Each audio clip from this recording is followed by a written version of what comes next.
Hello, everyone. Once again, this is Black Forex coming to you with another market analysis currency breakdown. We're going to be looking at the USDJPY. But before we get started to break down this chart, as Forex pair, we have to say that this video is for education purposes only. This is not financial advice. But we all know why you guys are here. You guys are here to find good, credible Forex content that can help improve your ability as a trader and help put some money in your pocket, especially in these troubling times, okay? So let's go ahead and break down this chart and this currency pair.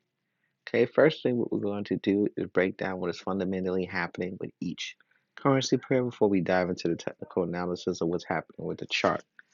Okay, so with the JPY is still coming into the beginning of this week as one of our weaker currencies, and this is just due to how the type of stranglehold that inflation has over the entire Japanese economy, and also due to the lackluster approach that the Japanese government is doing to combat this inflation.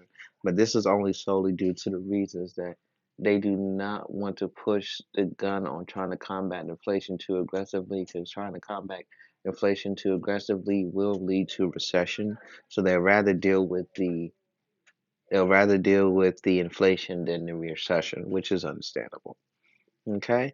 Now the USD is coming to the beginning part of this trading week, still remaining as one of our stronger currencies. But the USD is starting to lose some of its strength that is gaining in that check, and its trajectory strength that it has been gaining is starting to actually slow down and stagnate.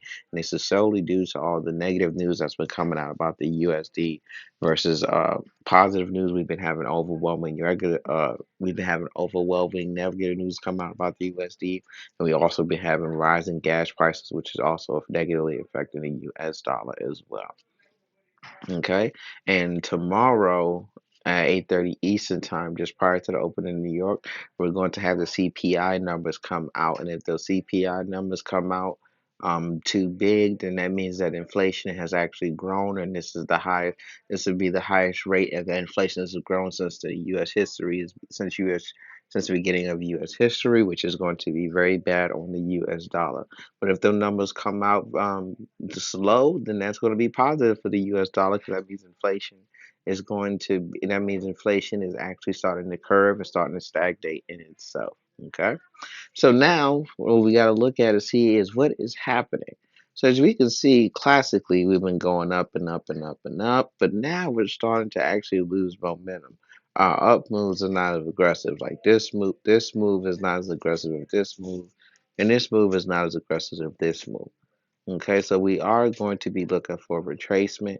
How far can we retrace? We can retrace as far as here, here, and here before we start to go back, possibly go back into the fundamental uh, long position.